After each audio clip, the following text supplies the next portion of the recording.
Hello, this is the first video in the series that we are going to go through Burp Web Security Academy. We're going to solve each of these lessons using Python, and let's get going. So our first one is a SQL injection. As we pull it up here, SQL injection in the product category filter, and we're given what the query looks like. To solve it, we need to display the contents or all products. We need to display all products in any category, both released and unreleased. Okay, so let's take this over and let's just note that down. And then what I'm going to do is I'm going to pull up a database here. I've got this repo of sample databases that you can use. Here's the GitHub where those are located, and we're just going to pull up MySQL. I don't know if I already have one running. I do. So we're gonna just so we're gonna run MySQL within that within this container. Run MySQL, and that container is of course the one running with the password of MySQL and the user root. We're going to connect to a database called SQLi, and that's all built in within this Docker container. And we're going to do this just so we can practice what the SQL query is and how we can get SQL injection from this. So there is let's pick a table. Let's pick the first one, actor. So we're going to build a query that's similar. Select asterisk from actor where let's limit 10. Let's just do this to see what columns there are. So here's the columns.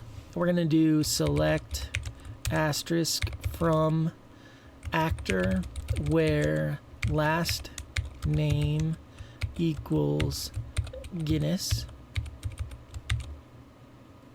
Oops, it's got to be all caps. And we're not going to, well, we can do and actor ID equals 1. Okay, so that query you can see is formatted the exact same as the one in the challenge. So we're going to play with this. We know that our injection point is right here on the GIFs. And we know that because the vulnerability in the product category filter. So how can we, when we want to show everything from this type of query? Well, number one, our first step is going to be to enter in a single quote. That will give us 3 single quotes, and we can actually verify.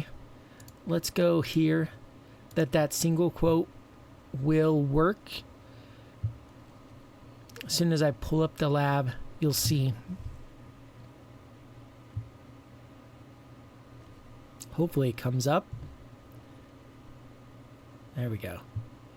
All right, so let's go to GIFs. And when we do a single quote,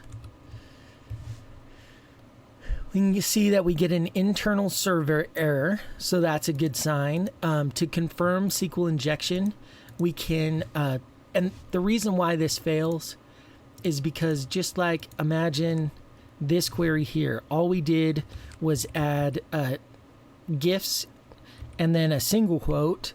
And if I run this, what did I do? Oh, it's it's not letting me actually run the command or bring back because we've got an open single quote.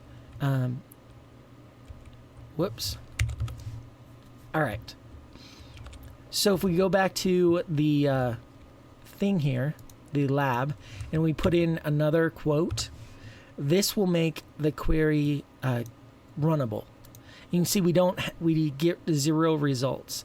This is a very good indicator that we have SQL injection. So we put in a single quote, a single one, and it failed. And then we put 2 single quotes in, and it succeeded. No error. That's a really good indicator that we have SQL injection and where we have it. Because if I run that same query and put in 2 single quotes, you can see no error. It allowed me to run the query just fine. All right, so our first step, we know that our exploit needs to have a single quote because that's what's going to exit out of this quoted filter and allow us to enter in SQL commands or SQL syntax. Next,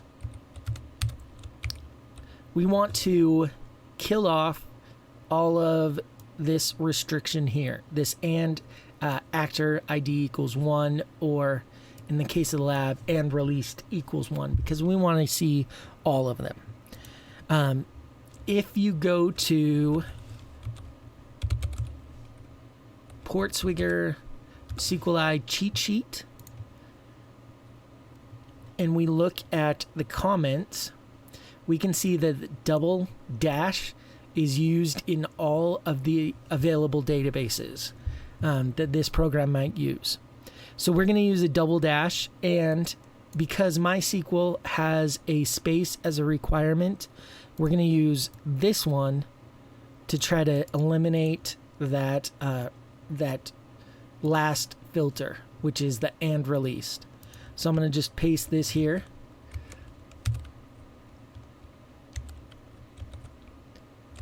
And that's so far as our injection.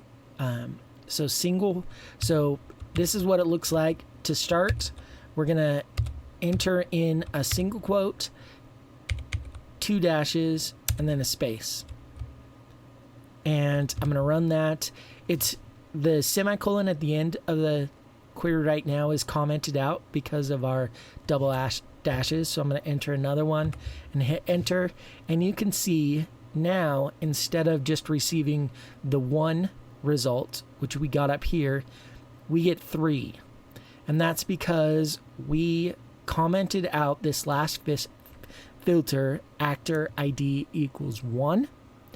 So now our job is to just get, we want all and not just what's in this filter, in this, where the last name is equal to Guinness. And the way we can do that is we're going to set up a binary test. So where last name equals this or some other value, and that's going to be equal. We want that to be true. So it's either where we're going to select all of them where either the last name is Guinness or our value is true, which it's always going to be true, and therefore we're going to select all the actors. And the way we can do that is, so we've got our single quote, we're going to do space or 1 equals 1. We don't have to space that out. And then here's the rest of the normal query. We can add in our semicolon again, and you can see, boom, we got 200 results. That's exactly what we wanted. So our payload is going to be a single quote, space, or 1 equals 1, dash, dash, and then space. And that's going to get us to be able to solve this first exercise. But in this series, we're not just solving it. we are building out a Python, exploit for it. So let's get started writing that. I'm going to use Vim as my editor, and the lab challenge is retrieve hidden data. So let's name our script that, Vim retrieve hidden data.py. And so what we want the script to do, one, we want it to accept we want to write out the command, so like Python retrieve hidden data.py, and then we want to give it the URL of the lab, just like this.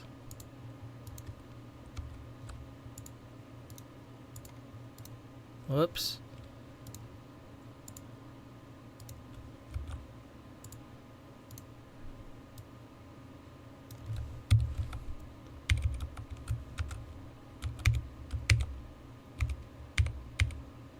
Gosh dang it. There we go. All right. And then, so we want the URL of the lab. We want the script, given those inputs, to request the exploit, the URL with our exploit. And then we want to check if solved. That's the goal of our first script. Those three things. So let's get started on the very first thing, which is we're going to receive this URL. So we're going to import sys. Sys is going to enable us to collect the arguments to Python. So let me just exit out of this, and let's jump into IPython just so I can show you. Actually, I don't know if I'll be able to, but not in IPython. We can just do it here. So our first thing is going to be if name equals main. Every Python script, when run from the terminal, will have this as its name, this __ main, dunder main as it's called. If that's true, we're going to run our script. If it's not true, we don't want to run our commands. The reason we do this is so that anything we write in the body of this script is not run unless it's run from the terminal. It'll allow us to import functions and definitions and stuff from other scripts and reuse parts of this script if we want, all because we said, if it's run from the terminal, execute. If it's not run from the terminal, don't execute. And that's what this line does. So let's do this. Let's do print sys.argv. Argv is going to collect all of the arguments to the script, and we're just going to print that out for now. Let's run Python retrieve, and we'll give it an input of AAA as the first argument. What you'll notice is that as I run this, argv is going to be a list with two items. The first item is going to be the name of the script, and the second item will be any parameters. So you can see that here we've got the name of the script, our first input. If I run it again and give it, another input, it just tacks it on. So this will have all of the input we provided. Cool. What we want is, one problem with our script right now is that if we go and do something like help, it's just taking it as an argument and not providing information on what the script wants or needs. So let's add that ability in, and we're going to use the built-in library argparse. So let's add that. And then let's create a function. We're going to call it parse args. It's going to accept the args, which is a list. And it's going to accept that as a parameter. This is type hinting. It's letting anybody else know what type of input this expects. And so first off, we want to instantiate our parser object. So parser equals arg parse dot argument parser. And then we're going to do parser dot add argument. And these are, here's where we're going to add anything that the script requires. So the very first one I'm going to do is -n. This is going to be no proxy. So this allows me to run it, through burp, but then I can choose not to use burp in the case that I want to not use burp.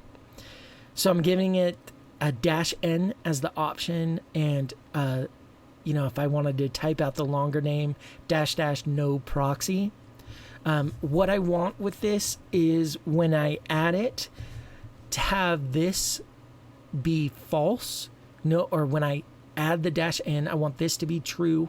If it's not present, I want it to be false. So that means default equals false and store equals true. No, we want action equals store true. All right, so if it's not provided, this is going to default to false. If it is provided, it's going to be, the action is going to be store it as true. So no proxy will end up as true. And then let's just write a friendly help statement. Use proxy. And then we want to add in the ability to accept the URL. So we'll just add another parser.add argument. We'll name it URL. We won't give it a shortcode. This will be a positional argument, so it doesn't require a dash. It's just the last option. And we'll do help equals URL of lab, something like that. And then we'll return parser.parse args. And this will actually perform the manipulations on the args list that was given and return the results. So we can check that here by doing parse args with the sys args as the input. If we save that and then run it with AAA, we're not actually printing this.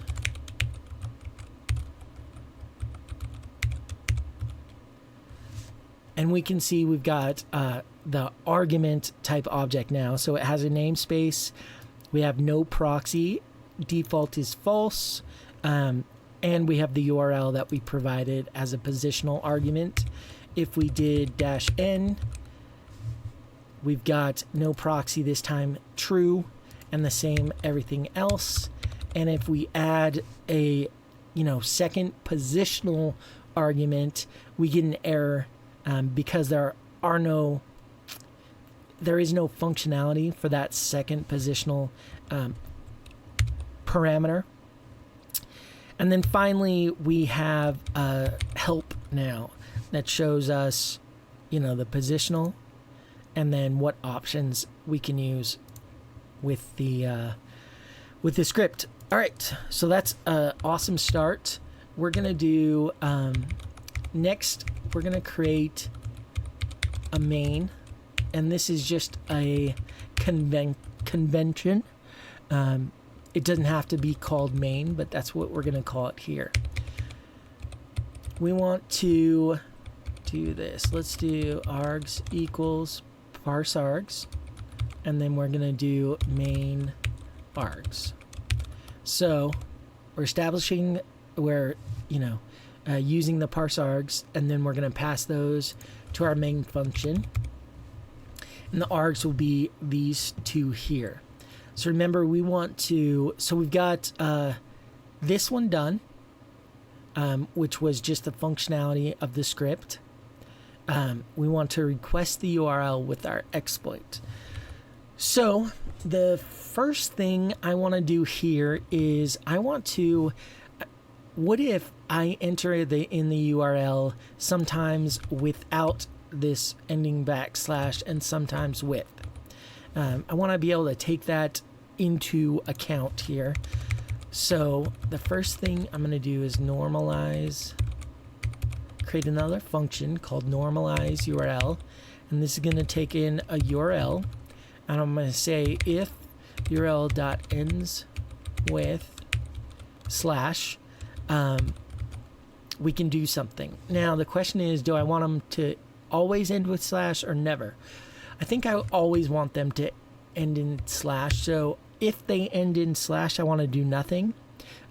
If they do not, so if not URL.ends with a slash, I want to add it.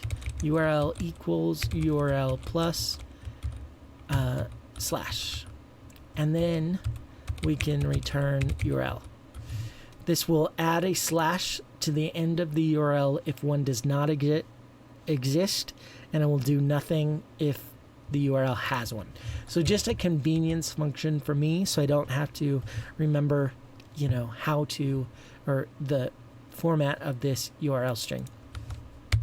Perfect. So we're going to do URL equals normalize URL args.url.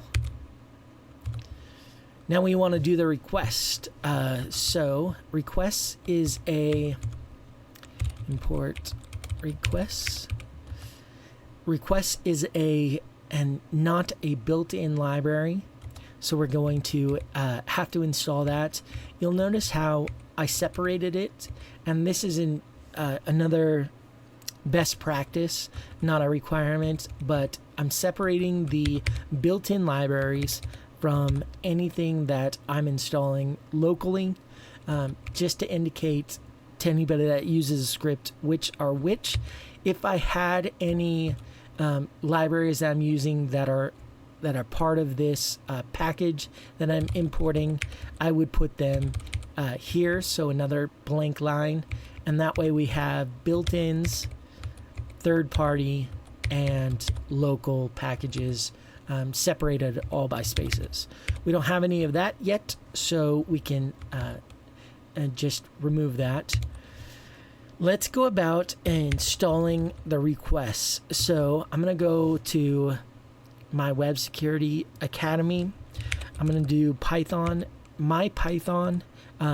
If I do Python-V, you can see my default is 3.10.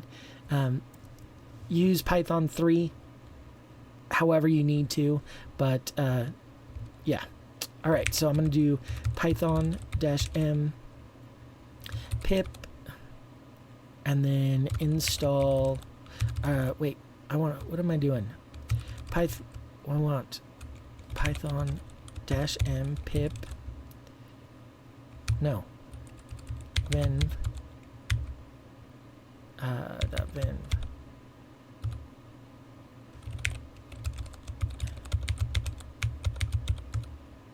So what I did there, I'm using the module venv. This takes a single argument, and that is the directory where to place the virtual environment. I want this local or in the same folder, and I want it hidden just so I don't, see it all the time. You can see if I ls, we don't see it. If I ll, which is ls-la, we can see that file, that folder there. So now that I've got a virtual environment, I'm going to activate it, which is source.venv bin activate. And you can see my terminal change noting that that's been activated. And I want to use pip now to install the request library. And it looks like I can upgrade, so I'm going to do pip install upgrade pip, just so we get that all up to shape. There we go. Now that I've got a package, what I'm going to do is I'm going to do pip freeze. This will show all the libraries and the versions that are installed in this virtual environment.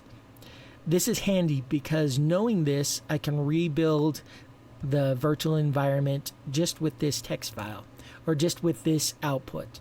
And so I'm going to pip freeze output to requirements.txt. Requirements is a best practice or standard operating for Python. If someone familiar with it sees requirements.txt, they'll know that that contains the packages and versions or the output from pip freeze to rebuild the virtual environment. So I'm running pip freeze. I'm going to output that to requirements.txt, and if we cat requirements, we can see that that is exactly the same. Okay, we've got our virtual environment set up. We've got the packages that we need so far in there. Let's move. Whoops. Did I SQL? We should move this. I think it's called SQLi. SQLi. All right. There we go. So let's go back here. We've got our URL. We want a request.get. We want some URL here. I'm going to call it exploit URL because the URL that we currently have is not going to work just because we don't have the filter or our payload put in there yet. I'm going to put response equals so I can save out the response. And then any options for the requests.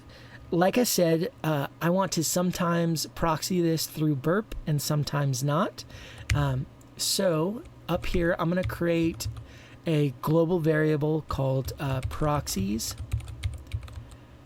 And it's going to be a dictionary. Key for one is HTTP to 18080, which is the port burp is running on. The next one is HTTPS and the same IP and port. All right, now that we have that global variable, we can add it proxies equals proxies. But I only want to use the proxy if no proxy is set to false, which is the default. So if args.no proxy, if it's no proxy is set to true, I don't want to use it. So response equals requests dot get exploit URL. We still need to define that, and I don't need any other options, so I'm going to just leave it like that. Else, we're going to add in the proxies. Okay, so we need to build out our exploit URL. Currently, our URL is just going to be this, and what we want it to do is add in the filter category, and then right after the category, this is where we're going to add in our payload. So let me just copy this part, and I'm going to say exploit URL equals URL plus this, and then our exploit, which is this guy. Remember that trailing space. So boom. Makes sense to everyone. Filter category equals gifs, single quote, space, or 1 equals 1, double dash, and then a space in case the database is MySQL. That will comment out everything else. So we have our exploit URL. Let's make sure that we get a 200 response back. So response.status code equals 200. We're going to do an if. And then we can, let's print, we can do something like this. Should be solved. But I think we'd be better served, instead of using print statements, now that we have, a good format or structure to our script, is that we implement Python logging. So let's start up here. We're going to do import logging. This is another built-in library. And I'm just going to order these by size. So I moved that one up here. Next to our proxies, we're going to set up our logger. So we're going to do log equals logging dot get logger. Notice how it's camel case.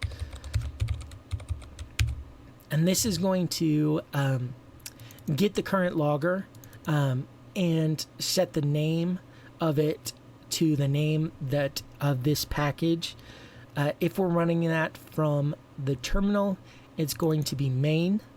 But if we have other things that we import and we're logging from those, this will be updated as long as we use this format in each of those, and so that we can tell where the logging is occurring. You'll see that as we progress in this course, we'll use logs from different packages. All right, we need to configure the logging. I'm just going to use logging.basic. Again, notice that it's camel case. We're going to set the stream to sys.standardout, and the level will be logging.info. This is just so that I can type in info, and that will be the default level that is shown. We can make it debug or error, and that will either show more or less of the logs. But for me, for right now, I want info. And then we're going to format, we're going to build a format string for this. We're going to use the current time, which is ASC time. I'm wrapping these in curly braces because I want to use that newer style. We're going to put in the thread name here so we can tell if we have more than one threads, which we will later on, which one it comes from. We're going to tell it to give us the level name. So whether it's info, warning, debug, whatever, that goes here. And then the name of the module that is doing the logging. So for now, that'll always be main. And then finally, the message.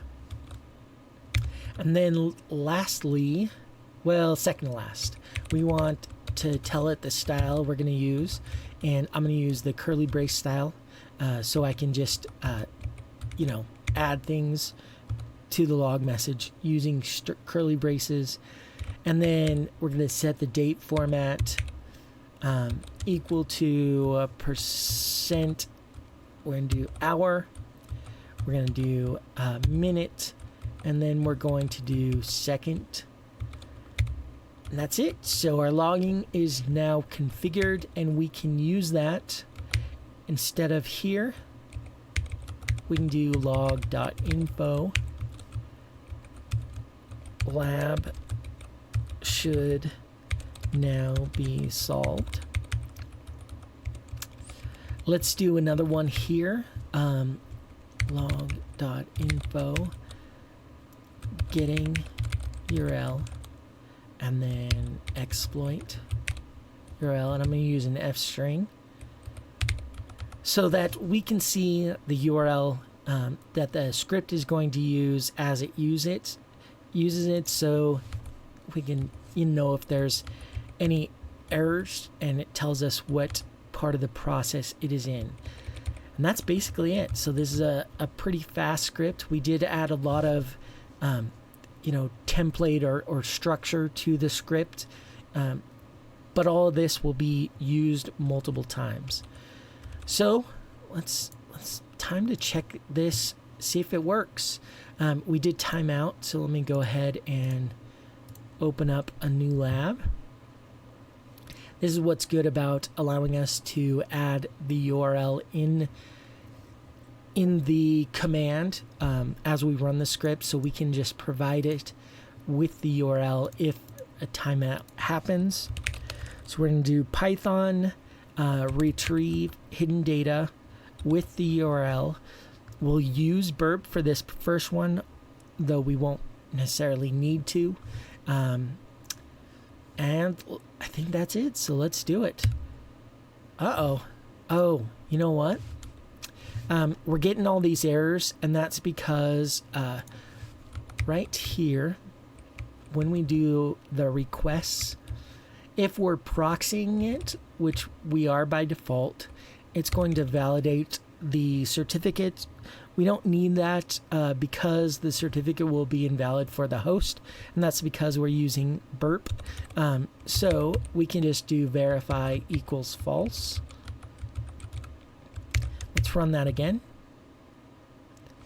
Lab should now be solved. Let's check it. Boom. It is solved. We've got a couple of things we want to I want to work out here. Number one is we have this warning, this SSL warning from URL lib3. We can get rid of that using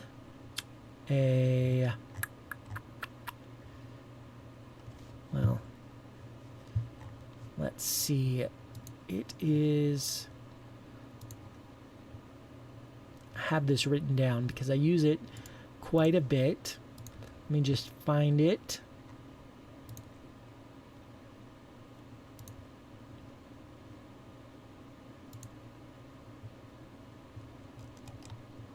Here we go.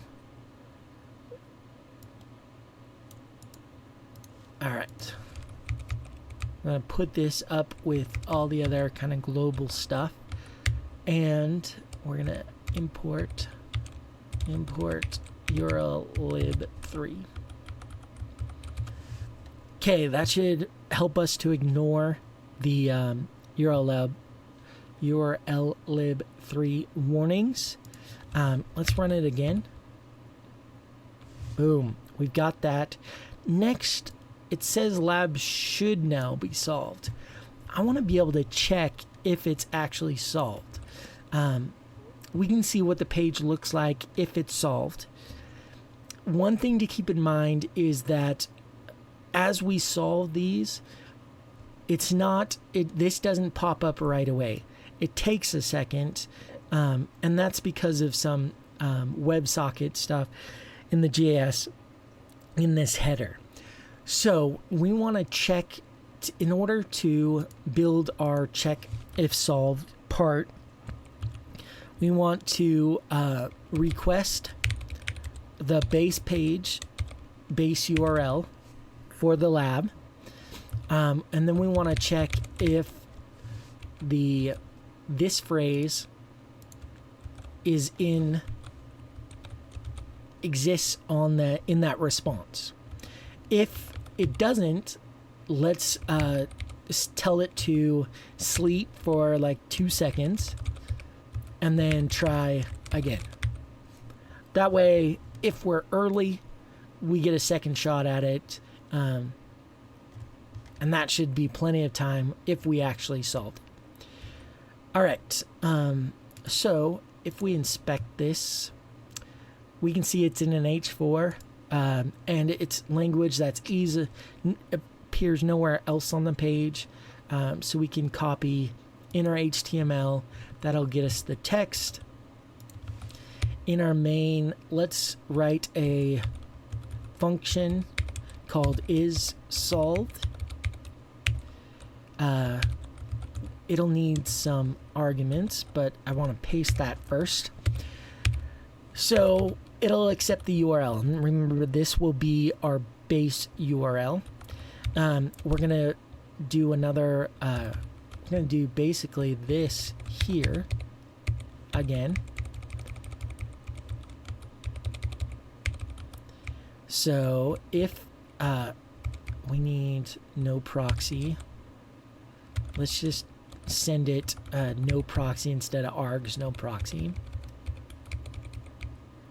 So requests equals URL and URL. So we're getting the URL either with a proxy or without, and then in that, and we're saving the response in that RESP variable.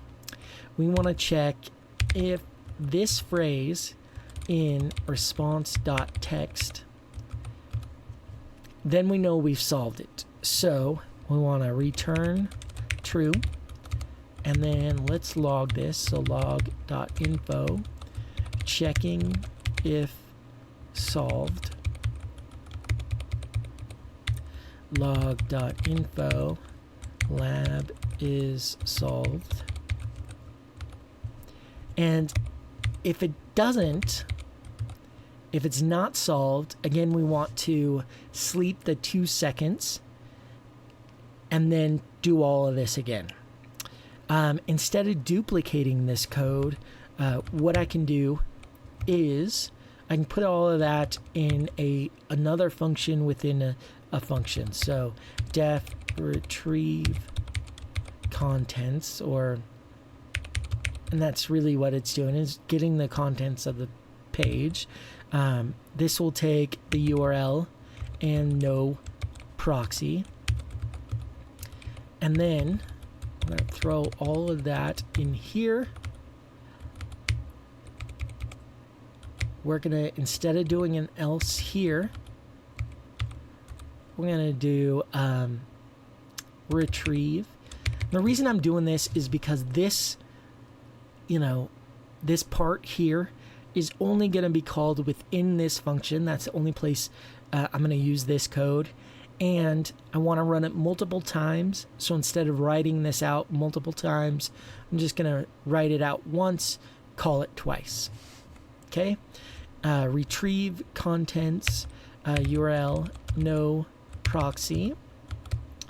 And I'm going to, remember, this is going to return true if it's actually solved. If this ends without a return statement, the return will be automatically none, which is falsy. So I can do if retrieve contents.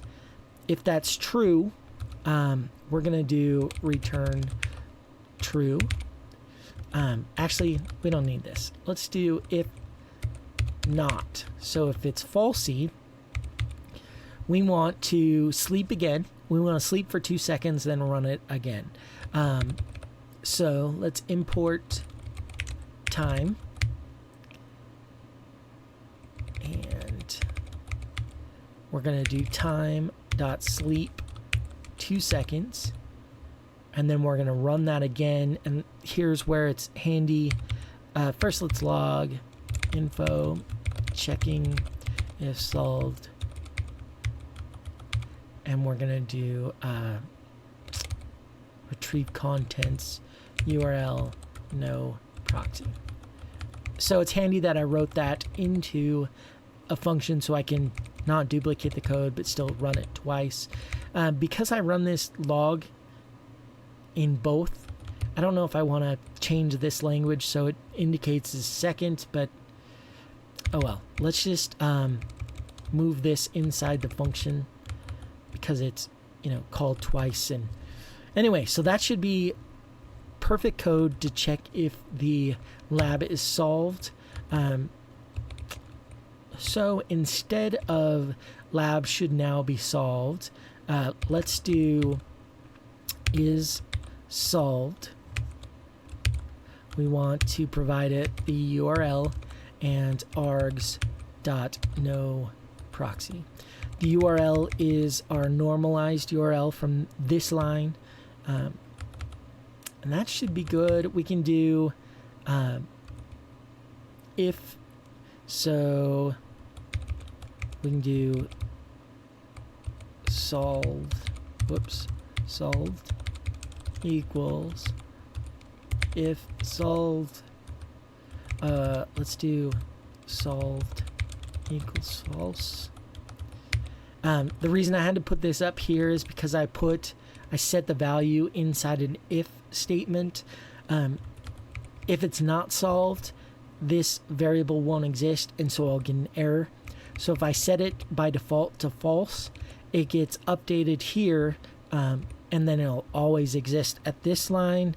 So if solved, I can do log.info congrats or log.info nope, not, or I should put like not solved.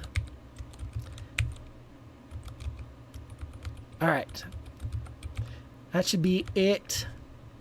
So I think we've bought enough time that this should now time out. Let's check it. Yep, perfect. And I wanted that because I want this to not show solved, so we can run our script kind of from scratch. All right, not solved. We don't have the banner here. That's what we want. Let's run our script. So Python retrieve and paste the URL. Okay, here we go.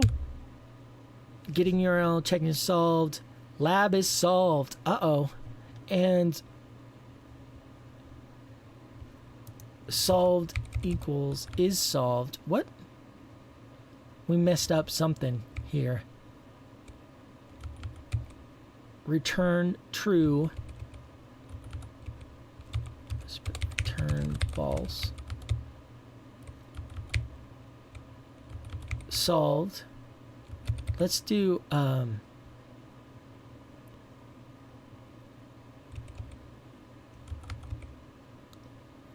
don't know how this got I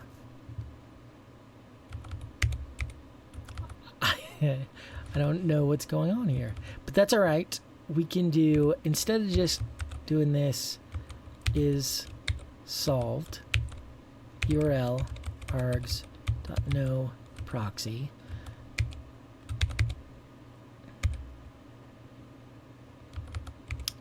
We don't even need this. We can just do if is solved.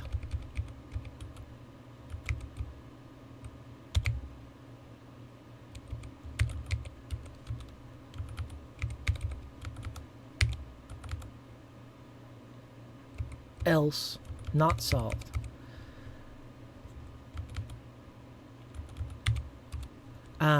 Right now I have a red line under this because it's saying I'm not using it, because I removed that check for the status code. We don't really need that, and so let's just remove saving this text for now. All right, let's run this again. Lab is solved, not solved.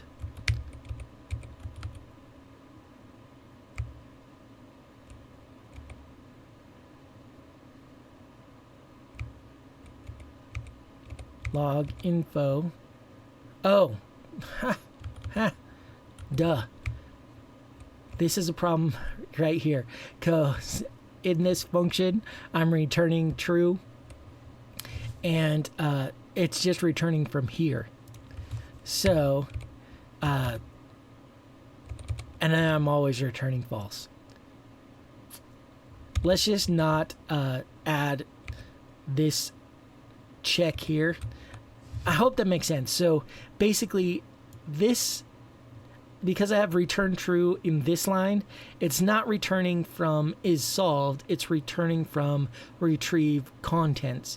So this return true is coming back right here, and I'm not doing anything with it.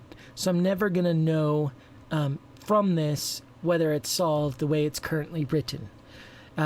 Let's change that, because I would like to know if it's solved the way it's currently written. So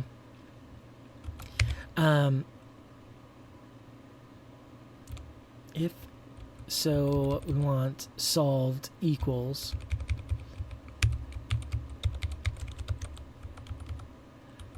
we want it here, and then if not solved, do this, and then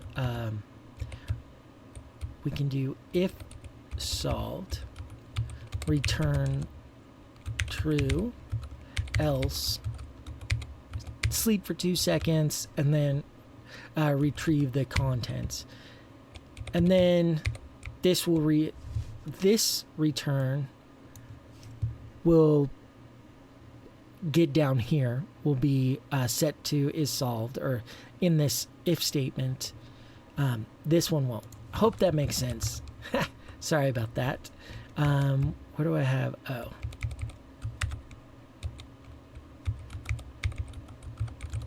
All right. So let's try it again. Lab is solved. Congrats. That's what I wanted to see. Perfect. And just to verify, it is now solved. All right. So that is it for this lab. I know we did a lot of this kind of structure for this first lab. That's good. What we're going to do is take a lot of this out and use it as a template, so we don't have to rebuild that every time. We just automatically have this solved function that we're going to be able to use. We have the log configured. We have parse args, like mostly everything in this script outside of this main function, we're going to be able to use from now on. So we're going to save time that way. All right, that is it. If you have any questions, comments, whatever, make sure you let me know, and I'll do my best to answer it. If you liked this video and want to see more, definitely subscribe, give a thumbs up, comment. All those things help. And I hope to see you on the next one. All right, goodbye.